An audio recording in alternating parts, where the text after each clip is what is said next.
오늘 하나님의 말씀 고린도전서 15장 9절로 10절 말씀입니다. 나는 사도 중에 가장 작은 자라. 나는 하나님의 교회를 박해하였으므로 사도라 칭함받기를 감당하지 못할 자니라.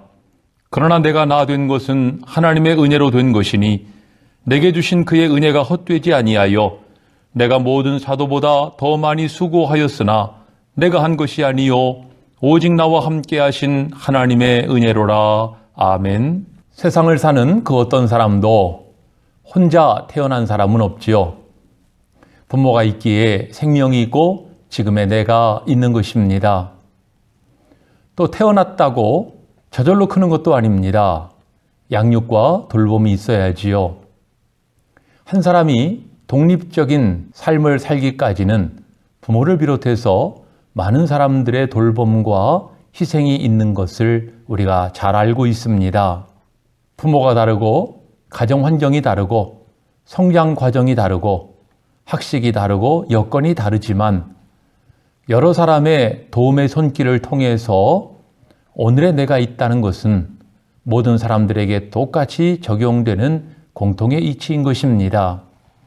지난번에 화재의 사고를 당한 라멘 형제의 이야기가 우리 모두의 마음을 참 많이 아프게 했습니다마는 그 아이들처럼 보호와 돌봄을 받아야 될 시기에 냉대와 학대와 또 방치 가운데 자라나는 아이들도 있다는 사실입니다. 가난 때문에 고통받는 사람들이 있습니다. 질병 때문에 허덕이는 사람도 있습니다. 가정 불화로 인해서 큰 괴로움 속에 살아가는 사람도 있어요. 잘못된 길을 가면서도 그것에 사로잡혀서 그것이 옳은 길인 줄 알고 살아가는 사람도 있는 것입니다. 빛 가운데 허덕이는 사람도 있고 술이나 도박에 중독된 사람도 있습니다. 무엇보다 아무 소망 없이 살아가는 사람들도 있다는 사실입니다. 이런 것들을 생각해 보면 오늘의 내가 지금의 모습으로 존재하고 있고 또 여기까지 살아온 것, 하나님께서 나를 인도하시고 또 은혜를 베푸셨음을 기억하고 우리는 감사할 수밖에 없는 것이지요. 오늘 본문 말씀은 성도의 부활장으로 알려진 유명한 말씀입니다. 고린도 교회에는 많은 시험들이 있었어요. 그 가운데 마지막으로 언급된 것이 바로 이 고린도전서 15장에 나와 있는 부활의 문제였습니다. 12절을 보시면은 어떠한 사람들이 일어나 부활은 없다. 무슨 부활이 있다는 것이냐? 그러면서 교회를 교란시켰습니다. 바울이 이 소식을 듣고 이 편지를 기록하는 가운데 예수 그리스도의 부활은 성경대로 이루어진 것이다. 뿐만 아니라 수많은 목격자들이 존재하고 있음을 강력하게 역설하고 있습니다. 특히 앞부분을 보시면은 부활의 목격자 여러 부류의 사람들을 소개하는 가운데 마지막으로 자신에 대해서 이렇게 말합니다. 맨 나중에 만삭되지 못하여 난 자 같은 내게도 보이셨느니라. 자기 자신을 가리켜서 만삭되지 못하여 난 자 같은 자신이라고 말한 것입니다. 오늘 본문 9절에서는 사도 바울은 나는 사도 중에 가장 작은 자라고 말합니다. 그 이유는 하나님의 교회를 박해하였기 때문에 다른 사도들보다 더 많이 수고했을지라도 희생했을지라도 나는 사도라 칭함받기에 감당치 못할 자라고 스스로 고백한 것입니다. 이 편지를 쓰는 사도 바울의 심경은 대단히 감격스러웠던 것으로 보여집니다. 못난 인생이고 아무런 자격이 없고 도리어 천벌을 받아 마땅한 그러한 자신에게 부활의 주님이 나타나시고 은혜를 베푸시고 하나님의 일꾼으로 삼아주셨다는 것이 너무나 감격스럽고 황송한 지경인 것이지요. 여러분들 이것이 어찌 바울만의 이야기겠습니까? 예배드리는 저나 여러분이나 모두가 다 하나님의 은혜가 아니라면 주 앞에 설 수 없었을 것입니다. 그러므로 우리는 어떤 말을 하기 전에 기도할 때마다 나를 구원하여 주시고 나를 불러주시고 나를 택하여 주신 하나님의 은혜에 감사하는 우리의 기도가 있어야 할 것입니다. 그런데 이와 유사한 말씀이 디모데전서 1장 12절 이하에도 나옵니다. 내가 전에는 비방자요 박해자요 폭행자였으나 내가 긍휼을 입은 것은 내가 믿지 아니할 때에 알지 못하고 행하였음이라. 그러면서 바울은 나는 죄인 중에 괴수라고 고백을 합니다. 자신이 이런 큰 은혜를 입은 것은 자신과 같은 사람에게 본으로 삼으시기 위해서 예수 그리스도께서 자신에 대하여 일체 오래 참으심을 보이셨다는 것입니다. 여러분들 이러한 내용들을 가만히 살펴보면 여기에는 희생의 원리가 있음을 발견하게 됩니다. 희생의 원리. 여러분들 예수님께서는 많은 사람들이 예수님을 찾아왔죠. 병든 자, 귀신 들린 자, 장애인들 예수님께 고침받기 위해 찾아왔고 예수님은 자신에게 나오는 자들을 고쳐주셨습니다. 하지만 예수께서 그들을 치유하시고 고쳐주신 것은 결코 거저된 것이 아니라는 것입니다. 장차 예수님께서 당하실 십자가의 수치와 고난을 담보로 한 은혜였다는 사실이에요. 여러분들 은행에서 목돈을 빌리려면 그냥 빌려주지 않습니다. 담보물이 있어야 되고요. 또 보증인이 서야 됩니다. 법적으로 책임을 지는 것입니다. 예수님께서도 병든 자를 고쳐주시는 것을 너도 고침받아라, 너도 고침받아라 이렇게 아무나 고쳐주시는 것이 아니라 바로 자신의 십자가의 희생 그것을 담보로 하여서 사람들에게 은혜를 베푸셨다는 것입니다. 이것을 잘 나타내고 있는 것이 마태복음 8장 17절입니다. 예수께서 병자들이나 귀신 들린 자를 고쳐주신 것은 선지자 이사야로 하신 말씀과 같이 우리 연약함을 짊어지시고 우리의 모든 병을 짊어지셨다고 함을 이루려 하심이라 그랬습니다. 이 내용의 원문이 바로 이사야 53장 5절이죠. 그가 징계를 받음으로 우리가 평화를 누리고 그가 채찍에 맞음으로 우리가 나음을 얻었도다. 우리가 나음을 받고 치유받은 것은 예수님이 채찍에 맞으셨기 때문에 가능했다는 것입니다. 그러니 여러분들 한 사람이 치유받고 병고침을 받고 은혜를 받기 위해서는 다른 한 사람의 희생이 따라야 합니다. 이것이 바로 희생의 원리라고 하는 것입니다. 예수님께서는 요한복음 12장 24절에서 한 알의 밀이 땅에 떨어져 죽지 아니하면 한 알 그대로 있고 죽으면 많은 열매를 맺는다고 말씀하십니다. 이 말씀을 바꿔 이해하면 많은 열매를 맺기 위해서는 한 알의 밀이 땅에 떨어져 죽어져야 한다는 것입니다. 죽지 않으면 아무런 변화가 나타날 수 없어요. 어떤 생명의 역사, 어떤 열매도 나타날 수가 없는 것입니다. 그럼 오늘 본문의 사도 바울은 어떻게 복음의 열매가 되었을까요? 직접적으로는 다메섹 도상에서 예수님을 만났기 때문이지요. 십자가에서 죽으셨던 예수님, 부활하여 하늘 보좌에 계시는 주님이 핍박자였던 그를 만나주셨기 때문에 그는 거기서 깨닫고 회심하게 됩니다. 하지만 이 바울이 복음의 열매가 된 이 배경에는 또 다른 계기가 있습니다. 바로 스데반 집사님의 순교와 기도가 있었다는 것입니다. 스데반 집사님은 초대교회 7집사 가운데 한 분이셨어요. 그는 공회 앞에 서서 유대인들의 완악함을 규탄하면서 예수 그리스도께서 주 되심을 담대하게 선포한 것입니다. 이 말을 듣다가 이를 부득부득 갈게 된 유대인들은 스데반을 내치고 돌로 쳐 죽이게 됩니다. 이 당시의 모습을 기록한 사도행전 7장 58절 말씀을 보면 많은 증인들이 자기의 옷을 벗어서 사울이라 하는 청년의 발 앞에 두었다는 말씀이 나와요. 여러분들 왜 사울은 증인들의 옷을 지킨 것입니까? 이것은 무엇을 말합니까? 바로 이 사울이 이 폭력 사건에 스데반 처형 사건의 주동자였음을 나타내고 있는 것입니다. 스데반 집사님은 순교하는 마지막 순간에 하나님 앞에 이렇게 기도합니다. 아버지여, 그들의 죄를 그들에게 돌리지 마옵소서. 이어지는 8장 1절에서는 사울은 그가 죽임당함을 마땅히 여기더라.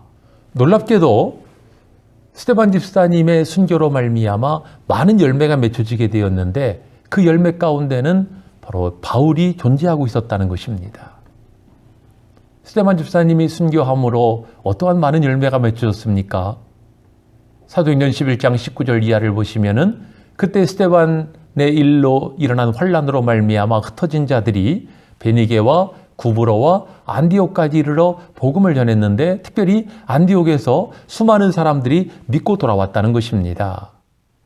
우리가 아는 것처럼 안디옥에 교회가 세워지게 되었고 그리고 훗날 이 안디옥 교회가 세계 선교의 전초 기지의 역할을 수행하게 되지요.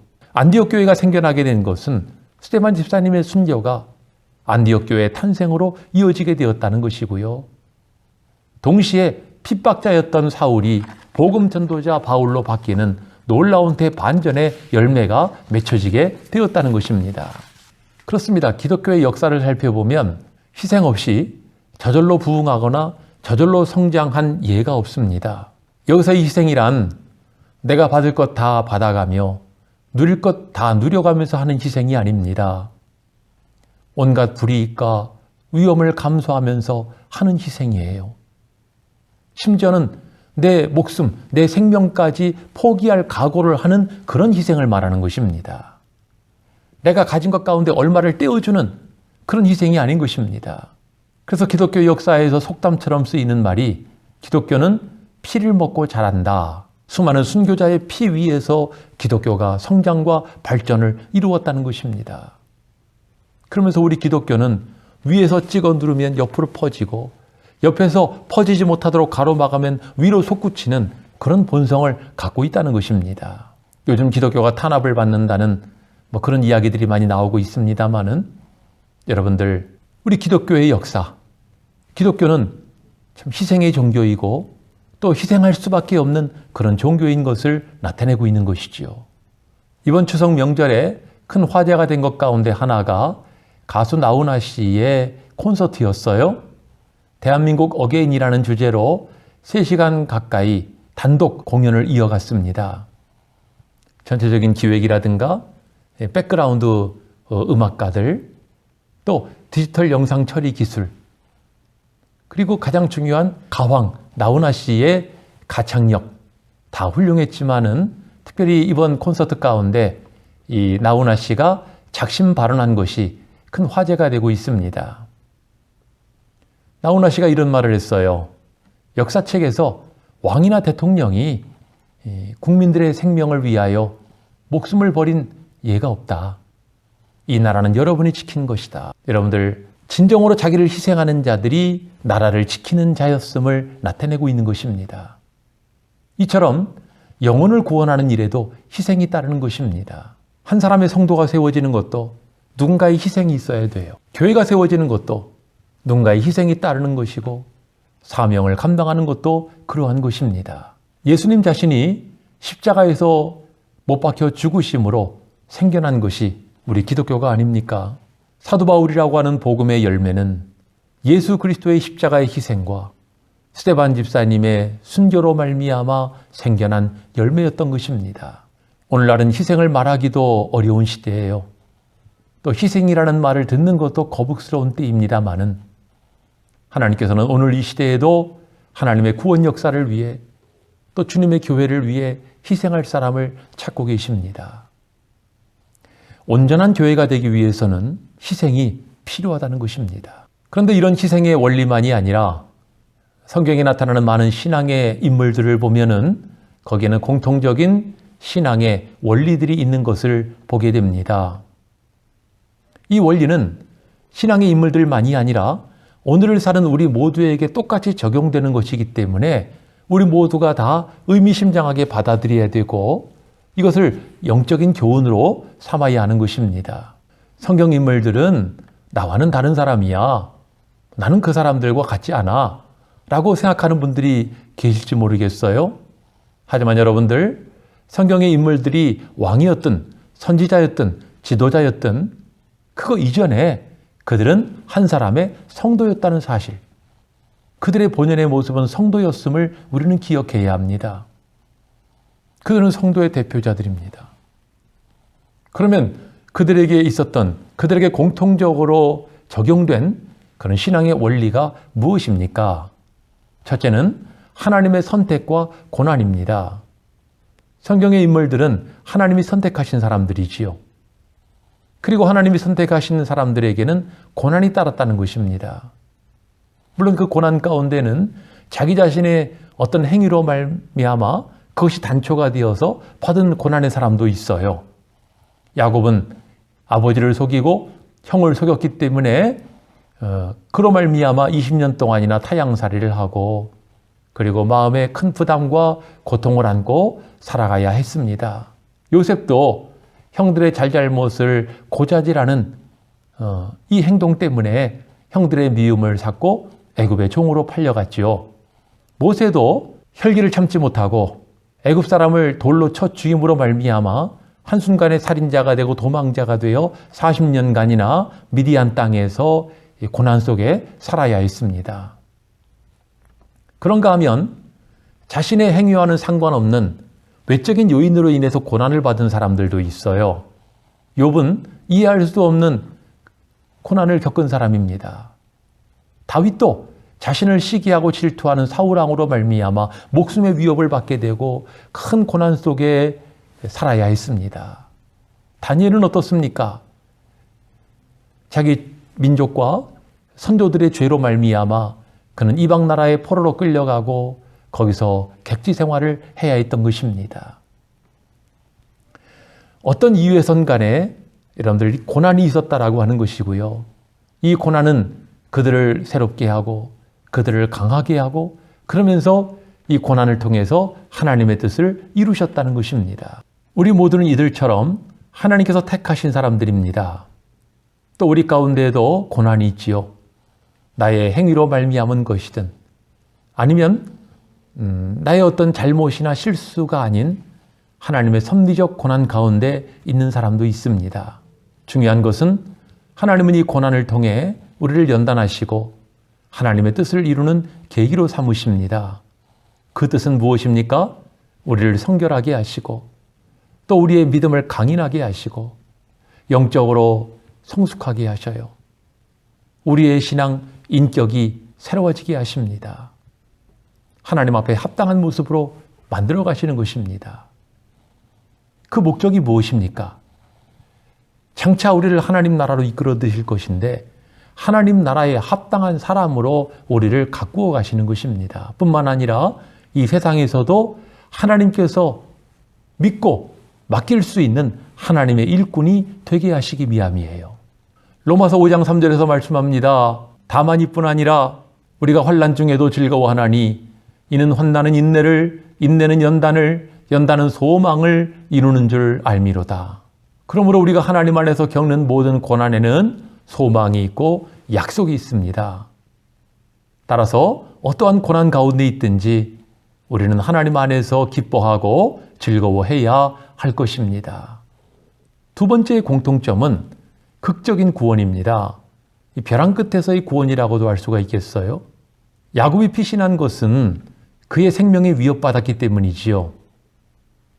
20년 후에는 자신의 목숨만이 아니라 자기가 피땀 흘려 이룬 자기의 가족들, 자기의 생축들이 진멸당할 위기 가운데 처합니다. 20년 전에는 베델의 하나님이 나타나셔서 그를 위로해 주셨고 20년 후에는 야복 강가에서 천사와 씨름하여 승리자가 되게 하심으로 그를 구원하셨어요. 요셉은 어떠합니까? 형들이 그를 구덩이에 빠뜨려서 죽이고자 하는 위기에 처했고 또 애굽의 종으로 팔려가서도 애굽 억울한 2명을 뒤집어 쓰고 시위대장의 감옥에 갇혀서 아무런 소망이 없는 그런 절망의 세월을 보내야 하는 위기 가운데 처하게 됩니다. 모세는 어떻습니까? 모세는 한순간에 살인자가 됨으로 말미암아 그의 생명의 위협을 받았지요. 모세는 태어날 때부터 죽을 때까지 위기 속에 살아간 사람입니다. 태어나는 그 시간부터 그는 죽음의 위기에 시달려야 했어요. 하지만 모세라는 이름의 뜻처럼 하나님은 모든 혼란 속에서 때마다 그를 건져내시고 또 건져내시면서 그런 가운데서 하나님의 뜻을 이루게 하신 것입니다. 욥이나 다윗이나 다니엘 다 똑같습니다. 그들 모두는 벼랑 끝에서 극적으로 구원받았다라고 하는 공통점이 있는 것입니다. 하나님은 왜 이렇게 완전한 절망의 상태에서 구원하십니까? 좀 여유 있게 구원하시면 안 됩니까? 꼭 이 완전한 절망, 죽음의 위기까지 가야 하는 것입니까? 우리 그런 의문을 가질 수가 있어요. 이에 대한 대답이 고린도후서 1장 8절로 9절에 나와 있습니다. 형제들아, 우리가 아시아에서 당한 환난을 너희가 모르기를 원하지 아니하노니 힘에 지나도록 심한 고난을 받아 살 소망까지 끊어지고 우리 마음에 사형 선고를 받은 줄 알았으니 이는 우리로 자기를 의지하지 말고 죽은 자를 다시 살리시는 하나님만 의지하게 하려 하심이라. 여기가 끝이구나. 여기서 내 생명은 끝이 나는 것이로구나 싶었던 그 완전한 절망의 상태에서 하나님이 구원하셨다는 것입니다. 그 이유는 자신을 의지하지 말고 죽은 자를 살리시는 능력의 하나님, 살아계신 하나님, 역사하시는 구원의 하나님을 의지하게 하시기 위함이었다는 말씀이에요. 하나님은 우리가 하나님을 전폭적으로 의지하기를 원하십니다. 하나님, 나 하나님을 의지합니다. 나 오직 하나님만을 바라봅니다. 주님 아시지 않습니까? 우리가 그렇게 기도하면 하나님은 뭐라고 말씀하십니까? 아니, 너는 아직도 나를 의지하지 않고 있어. 너는 아직도 하나님을 온전히 신뢰하지 않아. 하나님을 신뢰하고 의지하는 것이 내 생각대로 내 감정대로만 되면 좋겠지만은 참 그렇지가 않습니다. 사람은 참 이상해요. 내 손에 지푸라기 하나 들 힘만 있어도 그 힘 가지고 뭘 어떻게 해보려고 합니다. 그 사람이지요. 아직도 나라는 것이 살아있는 것입니다. 내 힘으로 무엇인가를 하려고 하는 것입니다. 그래서 쉽지가 않습니다. 하나님을 전적으로 신뢰하려면은 예수님 말씀과 같이 하늘의 미랄이 되어 땅에 떨어져야 하고 흙 속에 파묻혀야 하고 거기서 죽어져야 하는 것입니다. 그럴 때 거기서 하나님의 역사가 나타나고 생명의 역사가 나타나는 것이죠. 셋째는 하나님의 나타나심입니다. 좀 전에 소개한 성경 인물들의 공통점은 그들이 다 하나님을 만났다는 것입니다. 하나님을 체험했다는 것이에요. 구체적으로 보면 하나님의 살아계심을 체험하게 되었고 응답을 받았고 그 가운데 하나님이 공의로우신 분이신 것을 깨닫게 되고 그리고 하나님의 은혜가 얼마나 귀한 것인지를 깨닫게 되었다는 것입니다. 야곱은 베델에서 하나님을 만났을 때 그것이 평생의 그의 지표가 됩니다. 요셉은 완전한 절망의 감옥에서 한순간에 하나님이 그를 살리실 뿐만 아니라 높이시고 위대하게 하시는 것을 체험하면서 내가 믿은 하나님은 살아계신 하나님이시구나. 역사하시는 분이시로구나. 공의의 하나님이시로구나. 나를 잊지 아니하시고 내게 은혜를 베푸시는 분이시로구나 하는 확신을 갖게 된 것입니다. 모세도 하나님께서 자기에게 나타나시고 자기를 부르셨을 때에 이스라엘의 하나님은 살아계신 하나님이시로구나. 그 하나님은 능력을 베푸시는 하나님이시구나. 그 하나님은 나를 들어 쓰시려 하시는구나. 그러면서 한 시대에 하나님의 도구로 쓰임받을 수 있었던 것입니다. 여러분들 욥, 다윗, 다니엘 더 말할 필요가 무엇이 있겠습니까?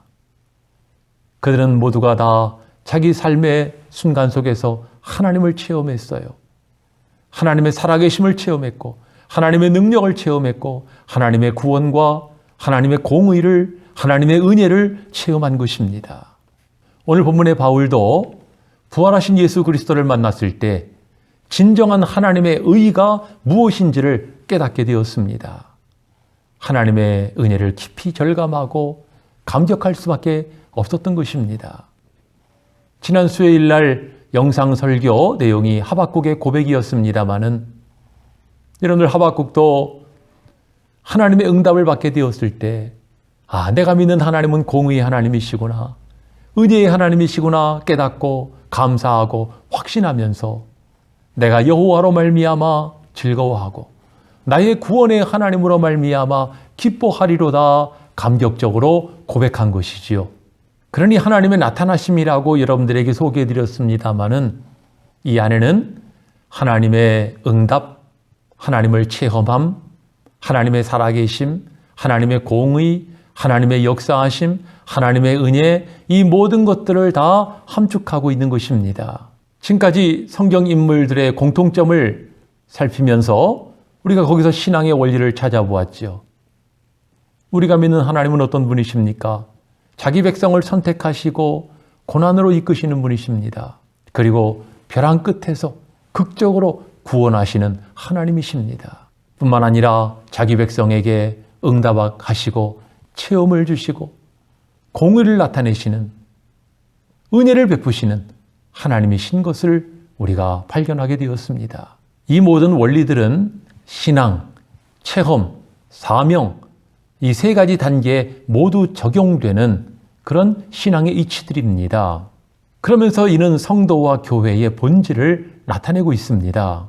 즉 열조들의 모습은 곧 그들의 신앙이요, 그들의 체험이요, 또 그들이 하나님을 만나고 하나님께로부터 받은 바 그들의 사명이었던 것입니다. 교우 여러분, 사도 바울은 오늘 본문을 통해서 고백합니다. 내가 나 된 것은 하나님의 은혜로 된 것이라. 다시 말씀드리지만 이 어찌 바울만의 고백이겠습니까? 우리 신앙의 열조들, 지금 소개해드린 야곱이나 요셉이나 모세나 욥이나 다윗이나 다니엘이나 수많은 성경 인물들의 공통적인 고백이었어요. 그런 표현만 없다 뿐이지 그들 모두는 하나님 앞에서 내가 나 된 것은 하나님의 은혜로 된 것입니다. 이것은 무엇을 말합니까? 오늘 이 시대를 살아가는 우리에게도 동일한 똑같은 고백인 것을 나타내주고 있는 것입니다. 바울은 십자가에 못 박혀 죽으시고 부활하신 예수님을 만남으로 또 죽어가면서까지 썩어지는 미랄이 된 스데반 집사님으로 인하여 복음의 열매가 된 것입니다. 자신만 열매가 된 것이 아니라 자기 또한 미랄이 되어서 수많은 열매를 맺은 것입니다. 또 지금까지 소개한 성경 인물들, 그들의 신앙과 체험과 사명의 모습을 보면서 하나님께서 자기 백성을 택하시고 고난으로 이끄시고 또 벼랑 끝까지 몰고 가시다가 구원하시고 이런 모든 과정을 통해서 하나님의 은혜를 나타내시고 하나님의 공의를 세우시고 하나님이 살아계시고 역사하시는 분이신 것을 나타내심을 이 시간 우리는 발견할 수가 있었습니다. 오늘 우리는 입술로만이 아니라 우리의 심장으로 고백해야 합니다. 내가 나 된 것은 하나님의 은혜로 된 것이라. 로버트 슐러 목사님의 이런 글이 있습니다. 절벽 가까이로 나를 부르셔서 다가갔습니다. 절벽 끝으로 더 가까이 오라 하셔서 더 가까이 나아갔습니다. 그랬더니 절벽 끝에 겨우 발을 붙이고 서 있는 나를 하나님은 밀어버리시는 것이었습니다. 물론 나는 절벽 아래로 떨어졌습니다.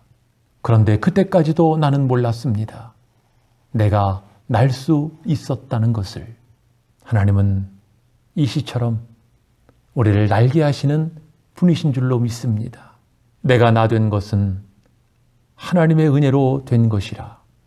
이 고백이 저와 여러분의 고백이 되기를 원합니다. 저와 여러분들 이 시대 속에서 하나님의 미랄이 되기를 원합니다. 또 우리는 하나님 앞에 부르심 받고 택함 받은 백성이니 하나님 앞에서 우리가 받는 고난을 기뻐하면서 또 어떠한 고난 속에서도 포기하거나 낙심하지 말고 마침내 하나님은 우리를 구원하실 것임을 믿으면서 그 하나님을 체험하고 그 하나님의 공의를 체험하고 그 하나님이 살아계시고 역사하시는 분이신 것을 체험하는 저와 여러분들 되시기를 바랍니다. 무엇보다 저와 여러분들 하나님을 전적으로 신뢰하는 사람, 그러므로 하나님이 기뻐하시는 사람, 날마다 주님께 더 가까이 나아가고 날마다 하나님과 더욱 친밀한 교제를 이루는 저와 여러분들 되시기를 주의 이름으로 축원합니다.